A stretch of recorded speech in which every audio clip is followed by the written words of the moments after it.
Hi friends, welcome back to my channel. Today I am going to be talking about my August TBR. That is my to be read list, if you didn't know.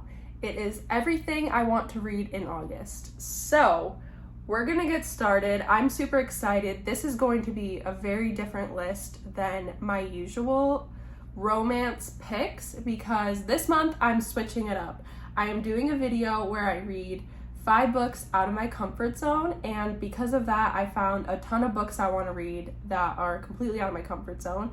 So a bunch of those are on this list, more than 5, and I'm super excited for it because I was planning on waiting for my thriller era until like fall, but we can't wait. It's 100 degrees in Arizona and it's not going to cool down anytime soon. So I'm just going to play August by Taylor Swift and pretend that it's fall while I read these books.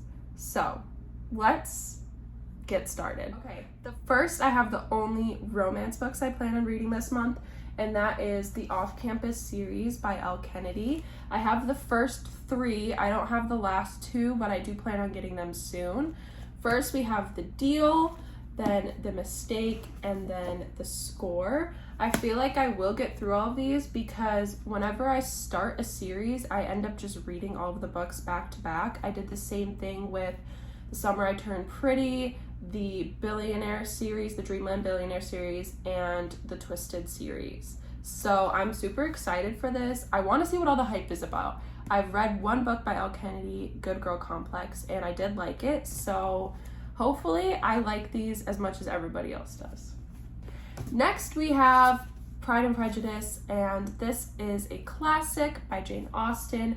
I picked this up because, like I said, I'm trying to read books out of my comfort zone this month, and although this isn't like, I don't think a hard classic to read, I am kind of just nervous because it is like a classic book, and I've just been reading like cheesy, quick, smutty romances. So this is definitely going to be different, but I'm super excited for it. With everything going on in the world, I feel like this is a really good book to pick up right now. The next book we have is 13 Doorways, Wolves Behind Them All, and this is by Laura Ruby. This was a National Book Award finalist. However, I have not seen this book many places. The reason I picked this up was because I was at a bookstore and they had books arranged by your zodiac sign, and this was under Aquarius, so I picked this up.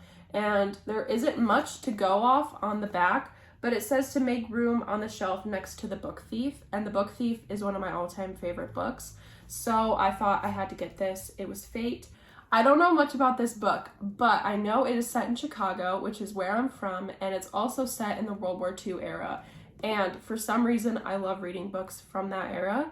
So I'm super excited for this book. It's definitely going to be out of my comfort zone because I know it's not a romance. It's just like a fiction novel, but I'm super excited, and that's that. Okay, next book we have is Anxious People by Frederick Backman.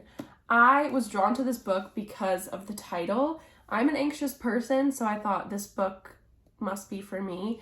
It is definitely going to be out of my comfort zone because I know it's not a romance novel. It's more of just a fiction book, but it is basically about this bank robbery and there's a bunch of hostages, but like apparently it doesn't actually take place. I don't know how this book is gonna be, but I'm excited to see all the different characters and kind of get into a book that isn't just a romance. So that's what I'm excited for. And yeah, next we have my thriller era.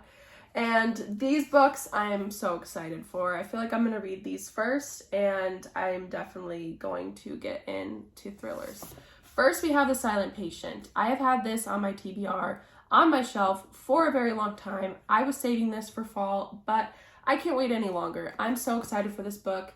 It is a thriller, and it is about this woman who I think murdered someone, but then she won't talk, and it is kind of set from like the psychologist point of view, and from what I understand, and I'm excited about that. I love psychology, and I really hope that this book kind of dives into that, but also with the thriller aspect. The next 2 books are from Haley Pham's videos recently where she read thrillers. The first one is The Paris Apartment by Lucy Foley. This book is about a girl that moves to Paris to live with her brother, but when she shows up, her brother is missing. And so she starts to like interview the people that live in the apartment complex. And I'm super excited for it. From what I remember, Haley Pham really liked this book. So I'm excited, and it's a really cute cover. And the last book is the book I'm most excited to read this month, and that is The House Across the Lake by Riley Sager. This was in Haley Pham's recent video. That's why I picked this up. She raved about this book. It doesn't have great reviews on Goodreads, which is really confusing, but if she liked it, I trust her, and I'm going to read this. I'm so excited. It is about this widow, and someone moves, like a couple moves in across the lake, and she starts spying on them. Then she becomes friends with the wife, and I don't know what happens after that. But when I read the dedication, hold on, let me just read the dedication to you. I think he did it, but I just can't prove it. Taylor Swift, No Body, No Crime. And if you're a Swiftie, you understand. This is already going to be a great book because of the dedication. Okay. These are all the books I want to read in the month of August. Thank you for watching. Hopefully I inspired you to pick some books out of your comfort zone this month, because I'm super excited to do that. So thank you for watching. Please like, comment, subscribe. And if you have any thriller recommendations, comment them below because I need them. I'm in my thriller era and I need your recommendations. So thank you for watching. Goodbye.